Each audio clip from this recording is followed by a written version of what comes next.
অ্যাঁ, অ্যাঁ, অ্যাঁ। ওরে বাবা রে বাবা, এ তো বিছানা নয়, তুলোর বস্তা। ইয়ে ইয়ে। ওরে বাবা রে, উফ, কোমরের হাড়টা মনে হয় খুলেই গেল। এ কি, এটা কি হলো? হায় হায় হায়, এ কি হলো? মহারাজের পালঙ্কের একটা পায়া যে ভেঙে গেল। এবার কি হবে?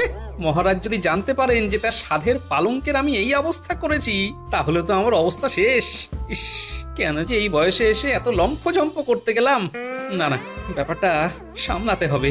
কি যে করি, কি যে করি। নমস্কার। কে?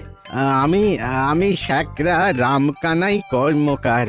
রানীমার এই জরোয়ার হাটটা মহারাজ আপনাকে দিতে বলেছেন। ও, এনেছেন? দিন।